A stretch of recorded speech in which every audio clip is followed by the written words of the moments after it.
Hello friends and welcome to Shashi guidance. आज का हमारा टॉपिक है नंबर सिस्टम का, संख्या पद्धति का। आज ये नंबर सिस्टम का लास्ट वीडियो है। आज इसमें हम कुछ इंपॉर्टेंट टाइप के क्वेश्चन डिस्कस करेंगे। इस चैप्टर से संबंधित जितने भी टाइप के क्वेश्चन बनते हैं उन सभी को हमने वन बाय वन करके अपने वीडियोज में कवर किया। आज ये लास्ट वीडियो है। आज से इस चैप्टर के लगभग से सभी टाइप के क्वेश्चन कवर हो जाएंगे।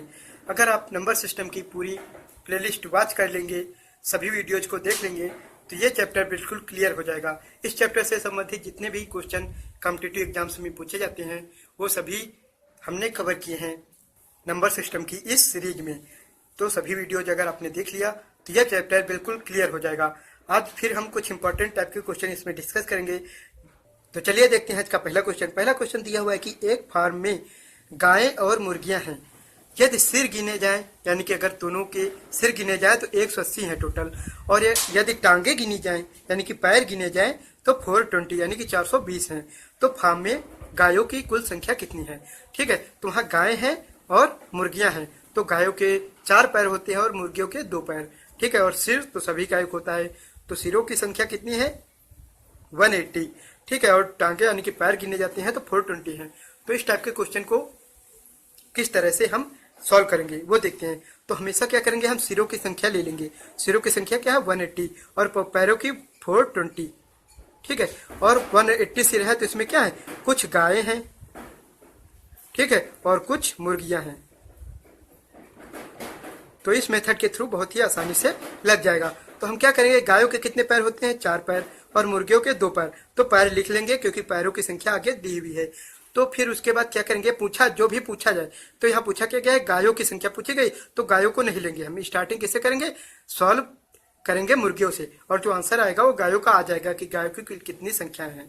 ठीक है, तो हमें क्या करना होगा, अगर गायों की संख्या पूछी गई है तो मुर्गियों से स्टार्टिंग कर क्वेश्चन जो मेथड है सॉल्व करना होगा। अगर मुर्गियों की संख्या पूछी जाती है तो गायों की संख्या लेकर हम, यानी कि गायों के पैरों की संख्या लेकर हम सॉल्व करते हैं, तो बहुत ही आसानी से आंसर आ जाएगा। ठीक है, तो चलिए सॉल्व करते हैं। तो यहाँ गायों की संख्या पूछी गई है तो हम क्या करेंगे, मुर्गियों के पैरों की संख्या ले लेंगे।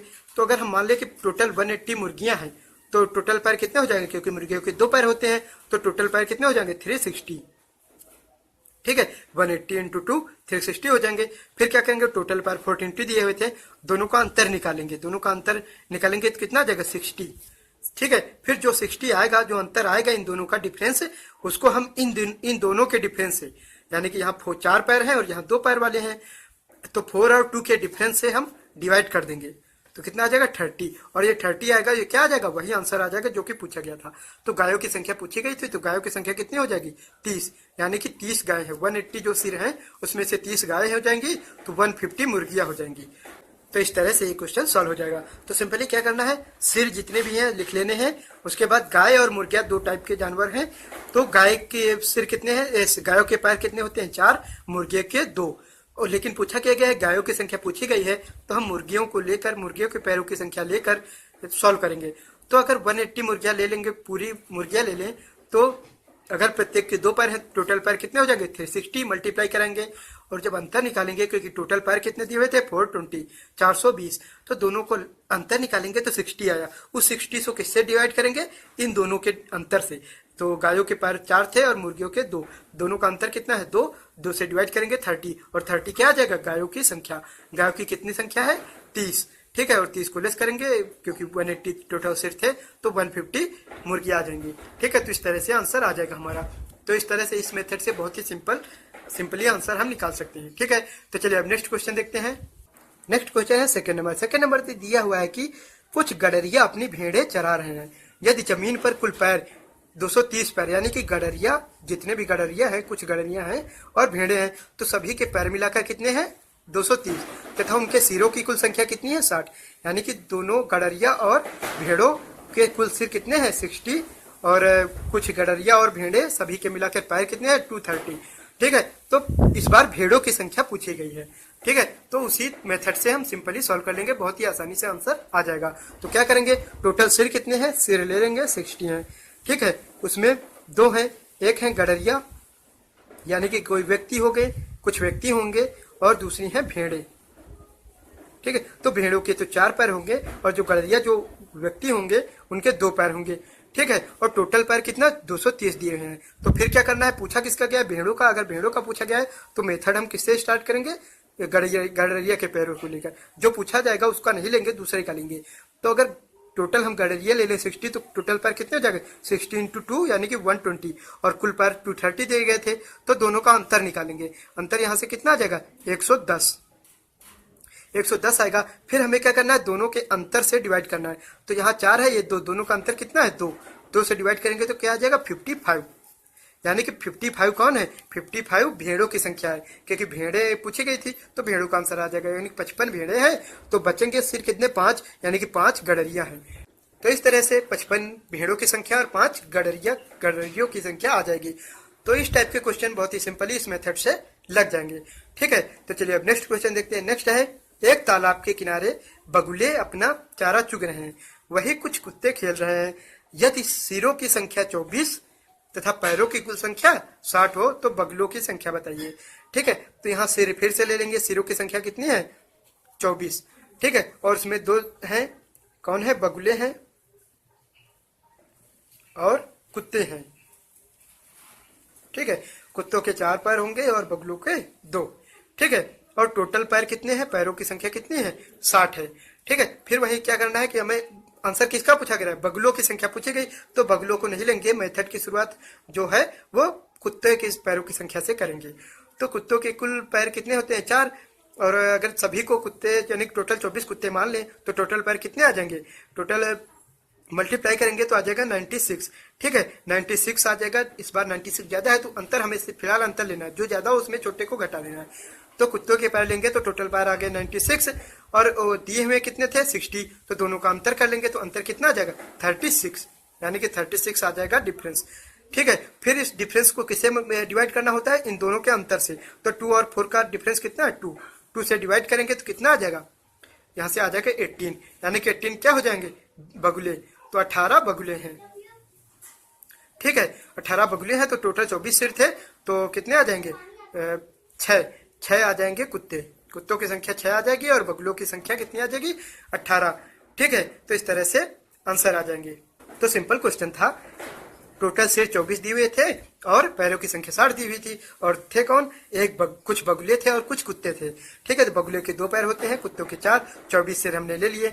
टोटल सिर दिए कितने हैं 60, तो हम बगुलों की संख्या पूछी गई है तो कुत्तों से स्टार्ट करेंगे। तो अगर टोटल 24 कुत्ते मान लें तो पैरों की संख्या कितनी हो जाएगी 24 इंटू 4 96। फिर क्या करेंगे, टोटल पैर तो 60 ही दिए हुए हैं, दोनों का डिफरेंस करेंगे 36 आ जाएगा, और फिर इन दोनों के डिफरेंस से डिवाइड कर देंगे तो जो आएगा आंसर 18 वो आ जाएंगे बगुले, यानी कि 18 बगुले हैं और 6 क्या हो जाएंगे बाकी, क्योंकि 24 सिर हैं तो बाकी के 6 कुत्ते हो जाएंगे। ठीक है, तो इस तरह से हमारा आंसर आ जाएगा। तो इस मेथड से बहुत ही सिंपल इस टाइप के क्वेश्चन लग जाएंगे। तो चलिए अब नेक्स्ट क्वेश्चन देखते हैं। नेक्स्ट क्वेश्चन है 4 नंबर। 4 नंबर दिया हुआ है कि किसी परीक्षा में प्रत्येक सही उत्तर के लिए 1 अंक दिया जाता है तथा प्रत्येक गलत उत्तर के लिए 1 अंक काट लिया जाता है, यानी गलत उत्तर के लिए 1 अंक काट लिया जाता है, यानी कि -1 दिया जाता है। ठीक है, और तो क्या है कि यदि किसी छात्र ने सभी 20 प्रश्नों के उत्तर दिए तथा 8 अंक प्राप्त किए, यानी कि उसने कुल 20 प्रश्नों के उत्तर दिए और जो अंक प्राप्त हुए वो 8 हैं, तो उसके द्वारा सही उत्तरों की संख्या, यानी कि जितने क्वेश्चन के आंसर उतने सही दिए वो पता करने हैं कि कितने कितने उसने सही उत्तर दिए। तो फिर हम जो मेथड ऊपर देखा उसी से सॉल्व करेंगे, सॉल्व हो जाएगा। टोटल क्वेश्चन कितने हैं 20। ठीक है, जिसमें 1 है सही और दूसरे हैं गलत, यानी कुछ गलत आंसर दिए कुछ सही आंसर दिए। तो सही के लिए उसे प्लस में 1 नंबर मिल रहा है और गलत के लिए उसे माइनस में 1 नंबर मिल रहा है। ठीक है, यही हो रहा है, और उसे जो नंबर प्राप्त हुए वो 8 हैं। ठीक है, तो उसी मेथड से हम लगाएंगे। तो पूछा किसका क्या है, सही उत्तरों की संख्या पूछी गई, तो सही वाले को पूछा गया, तुम गलत वालों को लेकर चलेंगे। तो अगर हम मान ले कि 20 क्वेश्चन गलत होते तो उसे कितने नंबर मिलते, -20 मिलते, -20 मिलते। ठीक है, अगला स्टेप क्या होता था, दोनों का डिफरेंस। तो डिफरेंस करेंगे तो बीच में माइनस लगाएंगे तो प्लस का हो जाएगा, तो यानी कि प्लस का 8 और माइनस को 20 का डिफरेंस कितना हो जाएगा 28। ठीक है, क्योंकि डिफरेंस हमें लेना है, माइनस का 20 है प्लस का 8 है, तो डिफरेंस दोनों का कितना हो जाएगा 28। फिर क्या करते हैं हम, इन दोनों के डिफरेंस से डिवाइड करते हैं, तो इन दोनों का डिफरेंस क्या होगा, प्लस का 1 है माइनस का 1, डिफरेंस क्या आ जाएगा 2। ठीक है, माइनस का 1 है प्लस का 1 डिफरेंस, यानी कि डिफरेंस करेंगे तो माइनस माइनस प्लस हो जाएगा और 2 आ जाएगा। डिवाइड करेंगे तो 14 आ जाएगा, और 14 कौन सा आ जाएगा सही, यानी कि सही उत्तर उसने कितने दिए 14, यानी 20 में से 14 क्वेश्चन के सही उत्तर दिए और 6 बचेंगे कितने, क्योंकि 20 क्वेश्चन है तो 6 क्वेश्चन के उसने आंसर कैसे दिए, गलत दिए। तो 20 में से 14 सही आंसर दिए और 6 गलत।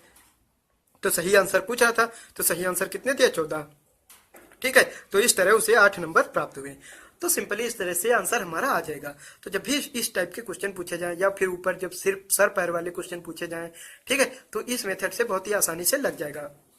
सिर्फ क्या करना होगा कि इस तरह से लिख लेना होगा और उसके बाद जिसकी आंसर पूछ रहा हो उसको नहीं लेना है, दूसरे वालों को लेकर चलना है और आंसर निकाल देना है। इस तरह से 2-3 स्टेप हैं, स्टेप क्लियर कर लीजिए तो इस टाइप के क्वेश्चन बहुत ही आसानी से सिंपली सॉल्व हो जाएंगे। तो चलिए अब नेक्स्ट क्वेश्चन देखते हैं। नेक्स्ट क्वेश्चन है 5 नंबर। दिया हुआ है कि एक व्यक्ति नौकर को इस शर्त पर रखता है कि वह उसे 1 साल नौकरी करने के बाद 90 रुपए तथा एक शर्ट देगा, यानी कि 1 साल के बाद वो क्या देगा, 90 रुपए देगा और एक शर्ट देगा।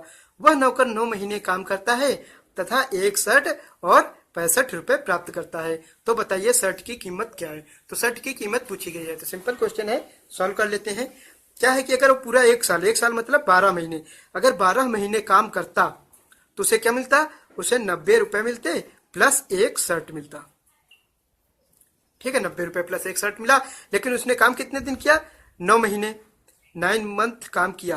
तो अगर 9 महीने काम किया तो उसे क्या मिलना चाहिए, 90 रुपए प्लस 1 शर्ट जो थी उसका 9/12 हिस्सा मिलना चाहिए था, क्योंकि 12 महीने का अगर इतना था तो 1 महीने क्या हो जाएगा, 12 से डिवाइड होगा और 9 महीने का 9 से मल्टीप्लाई हो जाएगा, यानी कि 9 महीने में उसे इतना मिलना चाहिए था। ठीक है, 90 रुपए प्लस 1 शर्ट का 9/12 हिस्सा मिलना चाहिए था अगर इस तरह से देखें, क्योंकि 12 महीने में 90 रुपए प्लस 1 शर्ट है तो 1 महीने में 12 से डिवाइड हो जाएगा और 9 महीने में 9 से मल्टीप्लाई भी हो जाएगा। ठीक है, तो इस तरह से इतना मिलना चाहिए उसे, लेकिन उसे मिला क्या है, उसे 9 महीने में कितना मिला है, 9 महीने में मिला 65 रुपए और एक शर्ट। तो 9 महीने में लिख लेंगे 65 रुपए प्लस एक शर्ट मिला है उसे, एक शर्ट मिला है। ठीक है, तो सॉल्व कर लेते हैं। जबकि मिलना क्या चाहिए, 90 प्लस, तो दोनों की वैल्यू इक्वल हो जाएगी। ठीक है, 9 महीने के 9/12 सॉल्व कर लेते हैं। तो 12 से इधर मल्टीप्लाई कराएंगे और 9 से इधर, तो 12 से 75 करके इधर मल्टीप्लाई कराएंगे तो वैल्यू आ जाएगी 780 प्लस 12 शर्ट इक्वल टू, इसकी वैल्यू आ जाएगी 9 से मल्टीप्लाई होके 810 प्लस 9 शर्ट। ठीक है, 9 शर्ट को इधर लाके लेस कर देंगे तो आ जाएगा 12 में लेस होगा तो आ जाएगा 3 शर्ट इक्वल टू 820 में 780 जाके लेस होगा तो आ जाएगा 30 रुपीज आएगा। तो 3 शर्ट इक्वल टू 30 रुपीज, तो 1 शर्ट इक्वल टू 10 रुपीज। ठीक है, यानी कि एक शर्ट की वैल्यू कितनी है, 10 रुपए। ठीक है, तो ये आ जाएगा हमारा आंसर। तो सिंपली क्या करना है कि दिया क्या हुआ है कि 12 महीने में यानी कि 1 साल में उसे 90 रुपए प्लस एक शर्ट मिलता है, तो 9 महीने में कितना मिलना चाहिए, 90 रुपए प्लस एक शर्ट का 9/12 हिस्सा मिलना चाहिए। जबकि उसे मिलता क्या है, 65 रुपए और एक शर्ट मिलता है। तो दोनों की वैल्यू हम दोनों की जो 9 महीने की दोनों ही जगह से जो वैल्यू निकली है, ठीक है, दोनों को इक्वल कर देंगे। ठीक है, ये उसे मिल रहा है और ये मिलना चाहिए था, इस अकॉर्डिंग दोनों को इक्वल कर देंगे, वहां से शर्ट की वैल्यू निकालेंगे तो आया 10 रुपीज, यानी कि उस शर्ट की कीमत क्या है, 10 रुपए। तो ये हो जाएगा हमारा आंसर। तो चलिए अब नेक्स्ट क्वेश्चन देखते हैं। नेक्स्ट क्वेश्चन है कि कुछ दोस्तों ने पिकनिक पर जाकर खाद्य पदार्थ पर 108 रुपए खर्च करने की योजना बनाई। उनमें से 3 पिकनिक पर पहुंचे ही नहीं, यानी कि 3 दोस्त नहीं पहुंचे। ठीक है, तो फलस्वरूप शेष दोस्तों में से प्रत्येक को अपने हिस्से से 3 रुपए अतिरिक्त देने पड़े। ठीक है, तो 3 मित्र नहीं गए, इस वजह से जो बाकी के बच्चे हुए जो गए हैं उन्हें 3 रुपए अतिरिक्त देने पड़े। ठीक है, तो तब उस पिकनिक में शामिल दोस्तों की संख्या यानी कितने शामिल हुए ये बताना है। तो अगर यहाँ मान ली कि 100 दोस्त शामिल हुए थे, यानी कि शुरुआत में अगर 100 दोस्त शामिल हुए थे तो प्रत्येक दोस्त को कितने रुपए देने पड़ते, टोटल 108 रुपए का प्लान था, तो 1 से डिवाइड कर दे तो इतने रुपए प्रत्येक को देने पड़ते। लेकिन बाद में 3 नहीं गए, यानी कि 3 नहीं गए तो x - 3 बचे, तब क्या हुआ कि 3 रुपए से ज्यादा देने पड़ रहे हैं, यानी कि ये जो अब 3 रुपए ज्यादा देने पड़ रहे हैं, तो अब यानी कि जितने रुपए देने पड़ रहे हैं इसमें जो पहले कितना देना पड़ता था, पहले 108/x देने पड़े थे, तो अंतर क्या आना चाहिए, अंतर 3 आना चाहिए, क्योंकि अब क्या है, अब 3 रुपए ज्यादा देने पड़ रहे हैं। कब, जब 3 कम हो जाते हैं, क्योंकि शुरू में x दोस्त थे, ठीक है, तब कितने रुपए देने पड़ते प्रत्येक को, तो टोटल अगर 108 थे तो 1 से डिवाइड करते तो प्रत्येक को 108/x रुपए देने पड़ते, लेकिन 3 नहीं गए तो प्रत्येक को 3 रुपए ज्यादा देने पड़ रहे हैं, तो 108/x-3 करने पर 3 रुपए ज्यादा देने पड़ेंगे, क्योंकि अब 3 मित्र नहीं जा रहे हैं, ठीक है, तो इस टाइम पे 3 रुपए ज्यादा देने पड़ रहे हैं, तो इसमें अगर इन रुपयों को लेस कर दें जो प्रत्येक आदमी को देने पड़ रहे थे, तो 3 आना चाहिए अंतर,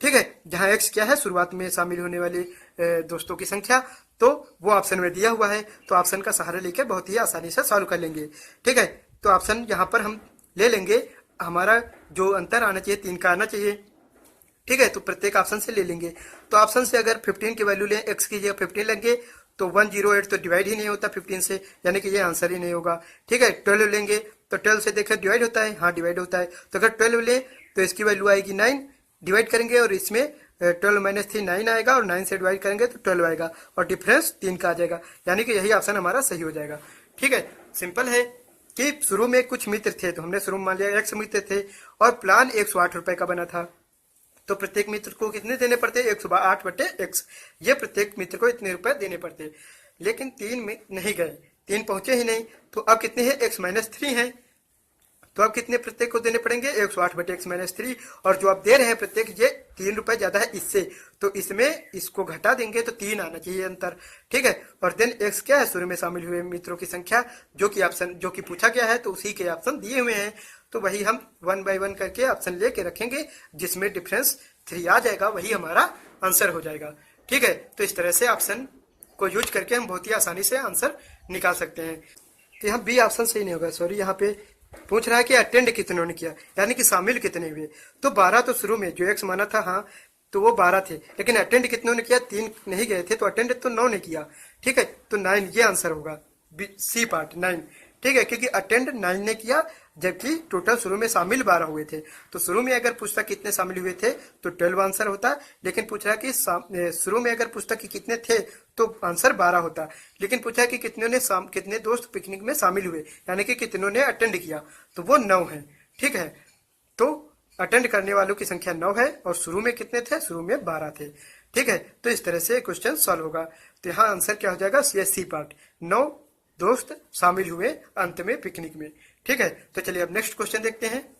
नेक्स्ट क्वेश्चन है 7 नंबर। 7 नंबर दिया हुआ है कि जब किसी संख्या को उत्तरोत्तर 4 और 5 से भाग दिया जाता है तो शेषफल क्रमशः 1 और 4 बचता है, ठीक है, जब इसी संख्या को उत्तरोत्तर 5 और 4 से भाग दिए तो शेषफल क्रमशः क्या बचेंगे, यह पूछा जा रहा है। तो जब भी इस तरह के क्वेश्चन उत्तरोत्तर भाग देने से पूछा जाता है, दरअसल इसका मतलब ये होता है कि पहले 4 से किसी संख्या को संख्या x मान ले, तो पहले 4 से भाग दिया गया तो कुछ भागफल आया होगा, और शेषफल कितना, शेषफल दिया हुआ है कि क्या बचता है, 1, ठीक है, और फिर क्या करा, फिर उत्तर 5 से तो भागफल को दरअसल दिया जाता है, तो अब जो भागफल आया होगा उसको 5 से भाग दिए, तो अब शेषफल कितना है, अब शेषफल 4 है, ठीक है, तो 4 और 5 से भाग दिया गया क्रमशः, तो शेषफल 1 और 4 बचता है, यानी कि पहले 4 से संख्या को भाग देंगे, जो भागफल आएगा उसको 5 से भाग देंगे, तो 4 से भाग देने पर 1 शेषफल आएगा, और भागफल को जब 5 से भाग देंगे तो 4 शेषफल आएगा, ठीक है, ये इस टाइप, ऐसा इस क्वेश्चन का मतलब है, ठीक है। तो हम क्या करेंगे कि छोटी से छोटी संख्या ले लेंगे, तो पहले हम भागफल निकालेंगे, तो क्या आएगा, जो भागफल है उसको 5 से भाग देने पर 4 शेषफल बचता है, तो ऐसी छोटी से छोटी संख्या ले लेंगे जिसको 5 से भाग देने पर 4 शेषफल बचता हो, तो वो कौन सी हो जाएगी, वो 9 हो जाएगी, क्योंकि जब 9 को 5 से भाग देते हैं तो क्या बचता है, शेषफल बचता है 4, यानी कि ये पॉइंट मैच कर रहा है कि 5 से भाग देने पर 4 बचता है शेषफल, यानी कि ये आ गई 9 वैल्यू, यानी कि 5 से किसको भाग दिया गया, 9 को, तो 9 क्या हो जाएगा, इसका भागफल हो जाएगा, जब 4 से भाग दिया जाएगा तो 4 से भाग देने पर 1 शेषफल, और 9 अगर भागफल था तो संख्या क्या हो जाएगी, 4 × 9 यानी कि 36 + 1 37, यानी कि संख्या आ गई 37। 37 ऐसी संख्या है जिसको पहले 4 से भाग दिया गया तो शेषफल 1 आएगा, यानी कि कितने बार जाएगा, 9 टाइम्स जाएगा, और शेषफल आएगा 1, ठीक है, 4 से भाग देने पर 1 शेषफल आ रहा है, ठीक है, फिर इस भाग 5 से दिया गया तो इस भागफल को दिया जाएगा, भागफल को 5 से भाग दिया गया तो कितना आ जाएगा, 4 शेषफल आ जाएगा, दोनों चीजें मैच कर रही हैं। ठीक है, यानी कि संख्या आ गई 37। अब हमें क्या करना है, अब उसी संख्या को कह रहे हैं कि 5 और 4 से उत्तर भाग दिया जाए। तो पहले 5 से दे लेते हैं, तो 37 संख्या आ गई, तो 5 से अब पहले देना है, तो 5 से देंगे तो कितना आ जाएगा, तो यहाँ पे आ जाएगा 35। शेषफल कितना बचेगा, 2 बचेगा, यानी कि पहला शेषफल क्या आ जाएगा 2, यानी कि 5 से देने पर पहला शेषफल 2 आ जाएगा, और भागफल क्या आ जाएगा 7। अब इस 7 को 4 से डिवाइड करना होगा, 4 से डिवाइड करेंगे तो कितना आ जाएगा, 4 से करेंगे तो शेषफल आ जाएगा 3। तो अब क्रमशः शेषफल क्या बचेंगे, 2 और 3, जो पहले क्या बच रहे थे 1 और 4 बच रहे थे, इस बार 2 और 3, तो 2 और 3 हमारे आंसर हो जाएंगे कि इस समय अब जो शेषफल बचेंगे वो 2 और 3 होंगे क्रमशः। ठीक है, जब 5 और 4 से उत्तर भाग देंगे तो पहले हम संख्या निकाल लेंगे, देन उसके बाद 5 और 4 से क्रमशः भाग दे देंगे। ठीक है, तो इस तरह से हमारा आंसर आ जाएगा। तो चलिए अब नेक्स्ट क्वेश्चन देखते हैं। नेक्स्ट क्वेश्चन है 8 नंबर।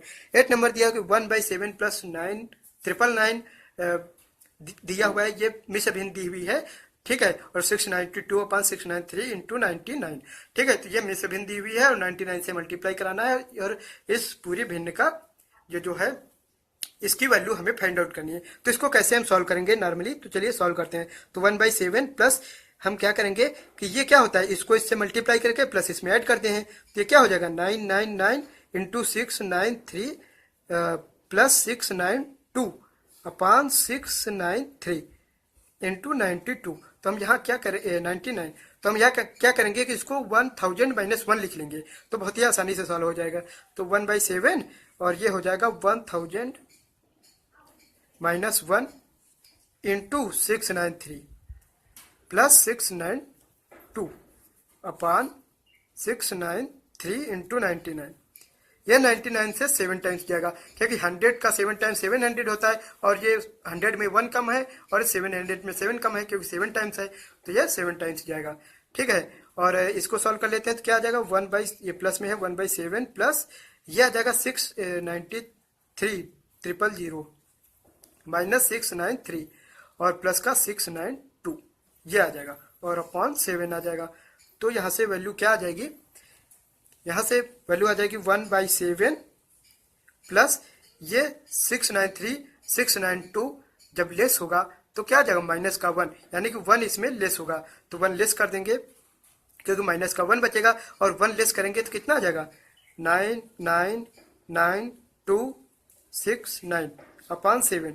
फिर क्या करेंगे, दोनों अब ऐड कर देंगे, तो दोनों के हर समान है तो अंश जुड़ जाएंगे, तो फिर से एक ऐड होगा, तो क्या हो जाएगा वही वैल्यू हो जाएगी 693,000/7। अब ये 7 से डिवाइड कर देंगे, तो 7 से डिवाइड करेंगे तो वैल्यू क्या आ जाएगी 99,000, तो ये आ जाएगा हमारा आंसर। तो सिंपली सॉल्व करेंगे, यहाँ इसको मल्टीप्लाई करेंगे, जस्ट इसको 1000 - 1 ले लेना है, तो वो सिंपल बन जाएगा, कैलकुलेशन बड़ी नहीं होगी। ठीक है, जस्ट ऐड करेंगे, लेस करेंगे और देन आ जाएगा, तो सिंपली सॉल्व हो जाएगा। जस्ट इसको 1000 - 1 ले लेंगे तो ठीक है, देन ये आंसर आ जाएगा। ठीक है, तो ये हो जाएगा हमारा आंसर। तो चलिए अब नेक्स्ट क्वेश्चन देखते हैं। नेक्स्ट क्वेश्चन है 9 नंबर। 9 नंबर दिया हुआ है कि मोहन प्रत्येक सही उत्तर के लिए 3 अंक प्राप्त करता है, यानी सही उत्तर के लिए 3 अंक मिलते हैं, तथा प्रत्येक गलत उत्तर के लिए 2 अंक गंवा देता है, यानी कि 2 अंक माइनस हो जाते हैं। ठीक है, तो वह 30 प्रश्नों के उत्तर देकर 40 अंक प्राप्त करता है। तो मोहन द्वारा सही हल किए गए प्रश्नों की संख्या, यानी कितने प्रश्नों के उसने सही आंसर दिए हैं। ठीक है, तो इसे सॉल्व करना है, तो इसको उसी मेथड से, सर पैर वाले मेथड से सॉल्व कर देंगे।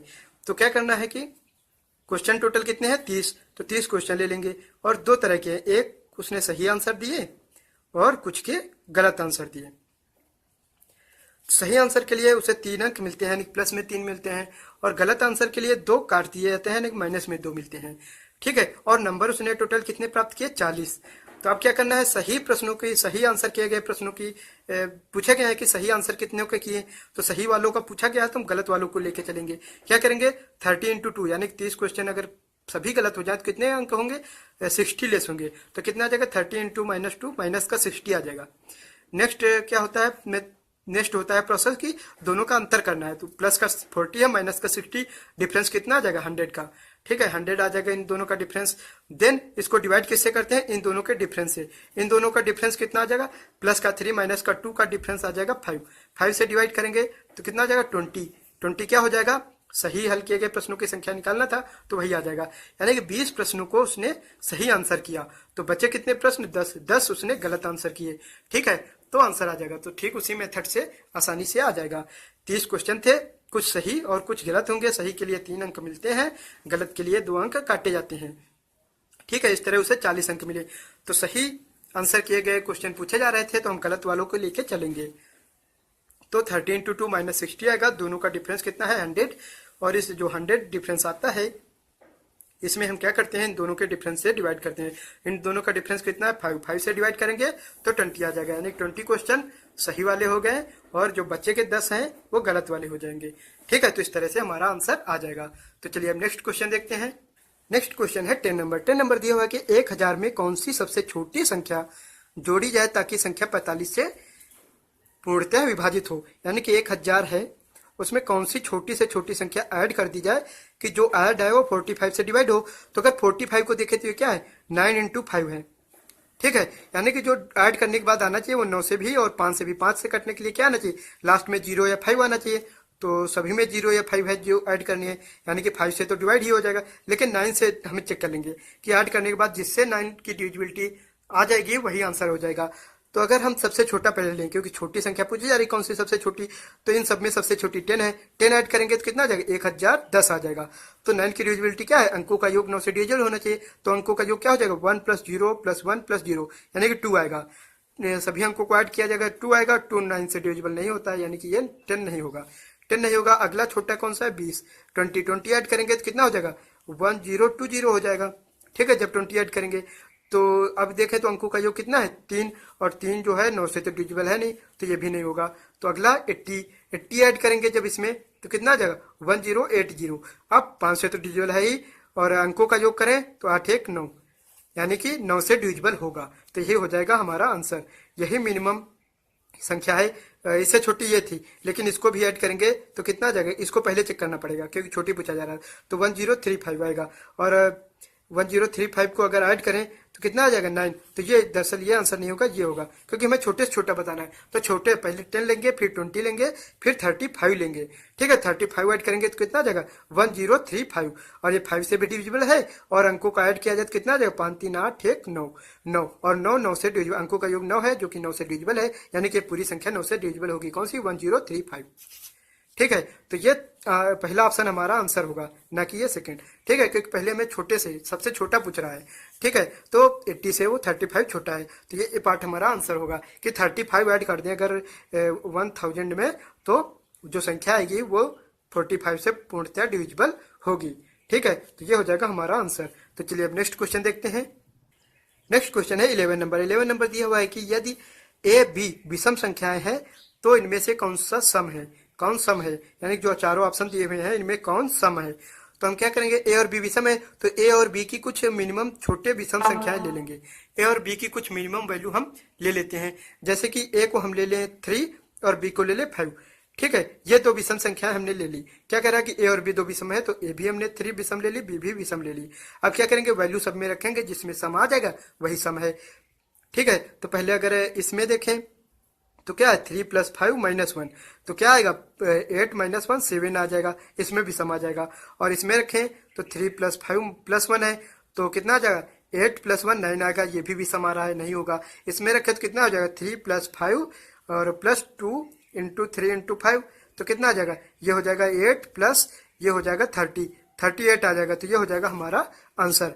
तो ये हो जाएगा, यानी डी पार्ट हमारा आंसर हो जाएगा। और इसमें रखेंगे तो इसमें क्या आ जाएगा? 3 + 5 + 3 × 5, यानी कि 8 + 15, यानी कि 23। तो ये भी नहीं होगा। ठीक है, तो डी पार्ट हमारा आंसर होगा। हम क्या करेंगे? ऐसे क्वेश्चन में मिनिमम वैल्यू ले लेंगे ए और बी की कोई छोटी छोटी दो विषम संख्या ले लेंगे, फिर वैल्यू रखेंगे, जिससे सम संख्या आ जाएगी वही हमारा आंसर हो जाएगा। तो यहाँ डी पार्ट हमारा आंसर हो जाएगा। ठीक है, कि ए और बी अगर विषम संख्याएं हैं तो ये a + b + 2ab एक सम होगा, इसकी वैल्यू एक सम संख्या होगी। ठीक है, तो ये हो जाएगा हमारा आंसर। तो ये थे आज के नंबर सिस्टम चैप्टर के क्वेश्चन जो कि हमने डिस्कस किए। काफी इंपॉर्टेंट क्वेश्चन थे। इस टाइप के क्वेश्चन कॉम्पिटिटिव एग्जाम्स में जरूर पूछे जाते हैं। तो ये था आज का last video number system chapter का। तो नंबर सिस्टम से जितने भी टाइप के क्वेश्चन बनते हैं, सभी टाइप के क्वेश्चन जो भी जितने भी कॉम्पिटिटिव एग्जाम्स में पूछे जाते हैं, उन सभी को हमने कवर किया। तो अगर ये नंबर सिस्टम की पूरी प्लेलिस्ट वॉच कर लेंगे तो ये चैप्टर बिल्कुल क्लियर हो जाएगा और इस चैप्टर से संबंधित सभी टाइप्स के क्वेश्चन आप आसानी से सॉल्व कर लेंगे। तो आई होप कि आज का ये वीडियो आपको पसंद आया होगा। तो अगर ये वीडियो पसंद आया हो तो इसे लाइक एंड शेयर जरूर करें और ऐसे ही अन्य वीडियोज को देखने के लिए हमारे चैनल को सब्सक्राइब जरूर करें। तो चलिए मिलते हैं नेक्स्ट वीडियो में। Thanks for watching.